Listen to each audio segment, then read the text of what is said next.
Hi guys, Anna Rose Bain here, and I'm going to talk about surfaces for oil painting. Depending on your painting style and how much paint you use, surface quality is everything.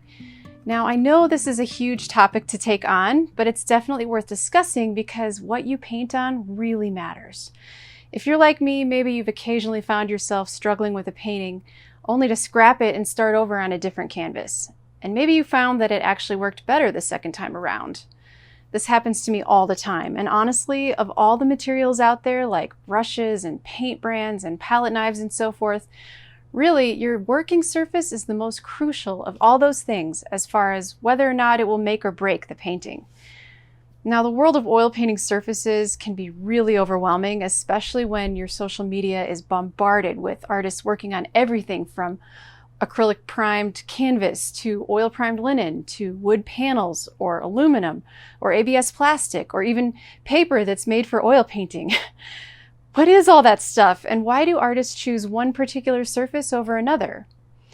Well, I've tried many different working surfaces over the years, and I haven't tried it all, but in this 3-part series, I'll be excited to share with you what I have learned from my experiences and what I've found really works for me.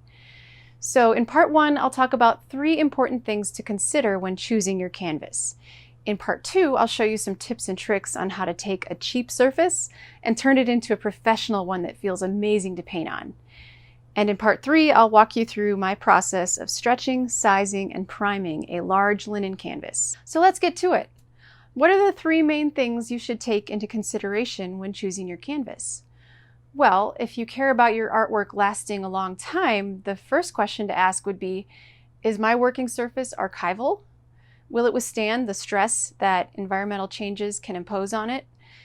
Maybe this question isn't super relevant for studies or practice sketches and so forth, but if you're planning to create a studio piece or something you plan to sell or exhibit, you owe it to yourself and your collectors to choose a canvas that won't easily warp, chip, tear, or rot.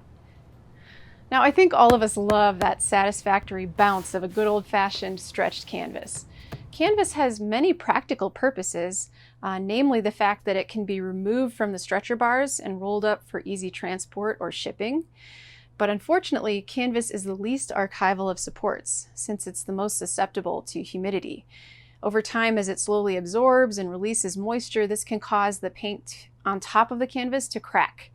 If you're going to use stretched canvas, and I still do, especially for larger pieces since it is so lightweight compared to, say, a heavy wood panel, and I also love that bounce of a perfectly tight canvas, well, if you're going to go with that, choose oil-primed linen over anything cotton.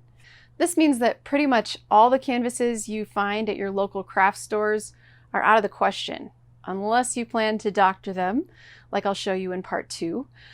But back to linen. When it's prepared properly, and honestly, that's the key, linen lasts much longer and it offers a smoother, more enjoyable surface to work on. And in my opinion, once you switch from cotton to linen, there's no going back. Now, without question, the most archival of substrates are rigid, such as aluminum, wood, plexiglass, and more. Copper is arguably the best since it doesn't yield to humidity, rust, or other elements, and it's also a beautiful surface to work on. Although if you're used to canvas or wood panels, it does take some getting used to. I've personally never quite gotten the knack for it, but I know many artists whose works on copper are especially luminous and beautiful because they've learned how to leave some of that copper showing through, and it makes for a gorgeous end result. But my favorite by far is aluminum. I buy aluminum composite panels, pre-cut to standard sizes, and they usually come with a smooth side and a slightly rougher side, which is the side you would use to paint on. Now, this is something you want to keep in mind when working on any metal surface. It needs to be prepared to receive oil paint. So things like copper or aluminum should be sanded or scored or roughed up so that the paint will adhere to them and not just chip off. If you buy some of the copper panels that are prepared especially for oil painters, you can paint directly on them and they're ready to go. Aluminum panels require a couple of coats of your favorite type of primer, which I'll get into in a minute. But nowadays you can also find them pre-primed or even mounted with oil or lead primed linen and ready to paint on. Those commercially prepared ones are pretty expensive, but wow, they make for a gorgeous working surface. But before we get into priming and materials for that, the first step is actually sealing or sizing. It's a vital step to protecting the surface from moisture and rot that would be caused over time by the acidic oil in your paint. And this is especially important with fibrous substrates like raw linen or wood. Wood can be sealed with shellac or an acrylic polymer. Golden's GAC 100 is perfect for this. And linen can also be sized with GAC 100 or something like Gamblin's PVA. I recommend checking out the manufacturer's websites for more specific instructions on using those particular products. My personal favorite kind of size is a traditional rabbit skin glue, which is actually what the Renaissance painters used to size their canvases. It's very effective for tightening your stretched canvas as tight as a drum. But conservationists are saying that it isn't quite as archival as the acrylic polymers, primarily because it's hygroscopic, aka susceptible to humidity and environmental factors. And with acrylic products, no animals are harmed in the making of them, so if that's important to you, go with the acrylic polymer for your size. Now, priming is the next essential step, with lead or oil-based primers being the most long-lasting and luxurious to work on, in my humble opinion. Now, acrylic gesso is the most affordable option, and it doesn't need the time to cure that lead or oil do, but it won't create a chemical bond to oil paint, and it's therefore not quite as archival. Now that leads me to the next point to consider for your working surface. Is it affordable? Everyone will have a different answer to this question. The good news is there are many more options available to us for every budget than ever before. The best way to ensure you're getting the exact surface you want for the quality and price you want is to make your own. Now, here's a few ideas. You can get, at Home Depot, you can purchase large sheets of medium density fiberboard, MDF, and have them cut to any size you want. This painting, Spring Bouquet, was done on an 1/8 inch MDF panel, sealed with shellac and given 2 coats of lead primer, and that second coat of primer had a lot of texture in it, meaning that when I applied it, I used a palette knife and a brush to vary my application, and it really made for a beautiful surface for this particular painting. Another option is you can mount linen to your wood panels, and that'll take them kind of to that next level. The panels will still need to be sealed with shellac or acrylic polymer first, and once that's dry, you can glue pre-primed linen to the surface. Natural pigments makes a great adhesive for this exact purpose, and my personal favorite pre-primed linen to use is Clausen's number 13, which I buy on big rolls and cut to size. Here's a small landscape that was done on aluminum, primed with 3 coats of Michael Harding's non-absorbent gesso, and I liked the slight tooth of the surface and that it was still slick enough to push the paint around. Regular, cheaper gessos are much more absorbent and take away the luster of your oil paint, but the Michael Harding stuff doesn't do that, and I have tested it and tried it, and it's really a great product.